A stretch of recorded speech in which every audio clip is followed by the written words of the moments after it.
Good afternoon. This is Rich Nass, Executive Vice President with Open Systems Media, here for this week's installment of 5 Minutes With. This week, my special guest is Doug Patterson, who is the Vice President of the Military and Aerospace Business for Aitech Defense Systems. Good afternoon, Doug. Hi, Rich. How are you? I'm doing just fine. You and I go back a pretty long way. I was actually thinking about that when you used to work back here in New Jersey. That's right. Yeah, wow. Boy, yep, Plessy, Radstone. Yes, we go back that far. Absolutely. Now you're a Southern Cal guy with the sunglasses and everything. That's right. Gnarly, dude. Okay. All right. So you're heavily involved in the military sector, and one of the things that sort of confuses me is what the heck is the real difference between military grade and commercial grade? In a lot of instances, I mean, I know what they are. I mean, I know that there's a spec you have to follow, but there are so many applications where commercial is good enough, and the people making those decisions between what's good enough and what's not, I wonder if they really know, what the difference is and what's good enough. Right. Is that line, will it continue to be fuzzy, or and will it go toward commercial, or what should we expect going forward? Yeah. Okay, looking kind of like at the top down, Rich, it's fuzzy because the understanding of what's going on with the base components underneath it all has changed, and it's changed pretty violently over the past couple of decades. If you go back into the late 80s, early 90s, you had mill standard 883 parts, that had roughly 100, 112, or 113 some odd tests that had to be produced and taken on each and every part and each and every lot in order to ensure that those parts met the standard. Then when the Perry memo came out in 94, it really kicked the mill standards to the curb, essentially mandating that waivers had to be taken if mill standards were used, and if those were invoked. And it kind of really clearly biased towards the non-developmental item or COTS products, which it's morphed into. But in the old days, the 883 parts were well established. They were very expensive because each component manufacturer had to go through numerous tests in order to get the parts, and they would have a lot of fallout, a lot of dropout. And during that time, that's what drove the cost of the parts much, much higher than, let's say, commercial parts or commercial temp range parts or even industrial temp range parts. So I guess with all that expense of all the testing and with waning market demand, the chip houses dropped the 883. Obviously, the writing was on the wall from the Perry memo, but also the demand went way down. So those parts disappeared. And so, what's a mother to do, right? Which is the question. There's still requirements out there. We're still building military systems, but the 883 parts went away, so what do you do? So what the industry did at the time was to establish testing methods and standards of the selection of the components that they were using, whether it was industrial temp range parts or commercial temp range parts, in testing them at the board level. So you designed in the reliability that you need by doing derating and all that other stuff just to make to ensure that the parts weren't being overstressed or over-temped during their application, and then applied those standards at the board level. So you designed in reliability at the beginning instead of just trying to take a commercial board and trying to test it and see if it passed, because you'd have no control over your process and you'd have some tremendous dropout. So in reality, the commercial temp range parts were being produced in the industrial and extended temps anyway, and the 883 parts were simply upscreened from those parts. It's essentially the same darn part, and everybody knew it. So why invoke those standards if it wasn't necessary?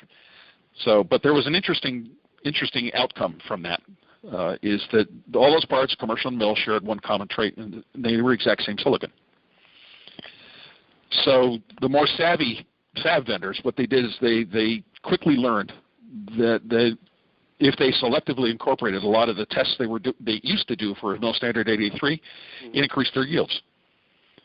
And a lot of, sorry?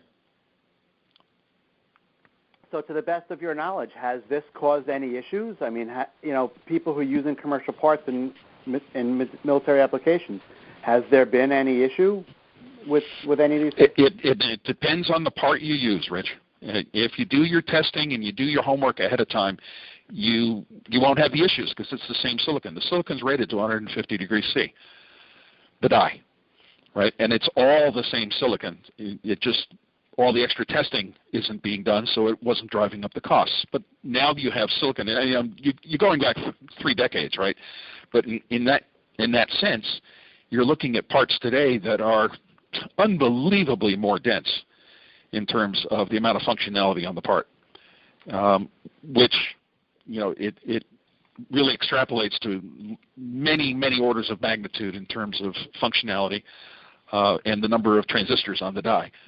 So if you look at it in the longer term and you step back from yourself, you would say that you're actually getting much more bang for the buck today, and I'll explain that just in a sec when I get around to it. So those savvy chip vendors, they were using guard banding in their temperature testing, and they found that if they did use guard bands and that they found that they had any fallout out of the guard band that they put around the higher and lower temperature test temperatures that they tested their devices to, they would detect that they had process variation. And those smarter chip vendors figured out that process variation is what killed their yields. So as long as they kept the guard bands in place and monitored when you had encroachment into the guard band with failures, they knew they had process variation. They'd go make a mid-course correction and fix the part. And those are the kind of chip vendors that people like us in the market aligned ourselves with, and basically stayed away from the other guys who would only test their parts at maybe 50 degrees and call it good. Do you always know who's doing what? You have to find them. You have to check. You have to ask questions. You have to dig into how the devices are made. But once you get that understanding of what tests they're using to ensure that they have high reliability die, those are the companies that you align yourself with and use their parts.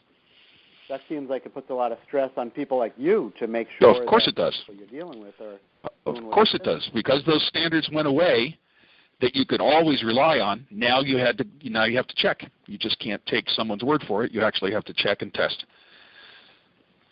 So you put in reliability through the design, and then you verify that through test. So and that's what's been happening since the mid-'90s. Are there people who are saying that they're doing a particular test and not actually doing that test? Or no, but they generally don't talk about it. So you have to go actually go and push and do a qualification of the line and the fab and the vendor. If you're buying brokered parts, you don't know what you're getting from where.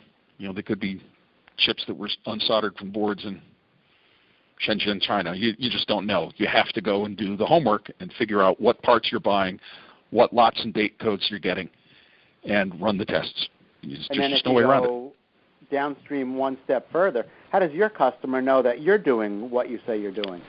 Because we have specifications that control every single board, every single chip that's on that board, and certificates of compliance that we sign off on with every mil-temp board. Okay.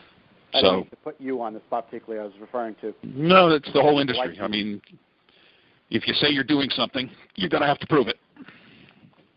Okay, very good.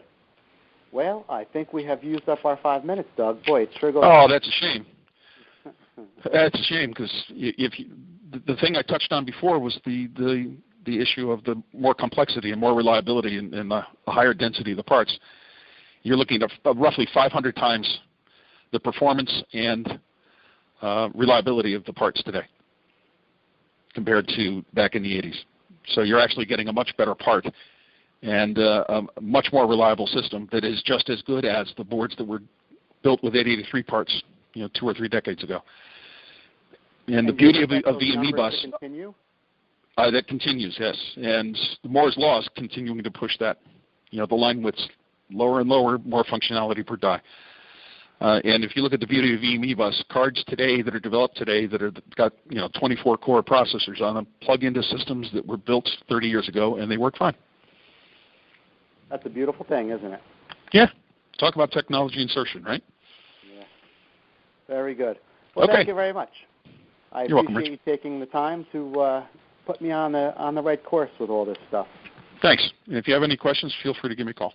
Will do. That was Doug Patterson. He is the Vice President of the Military and Aerospace Business for Aitech. And I'm Rich Neff. Have a great day, Doug.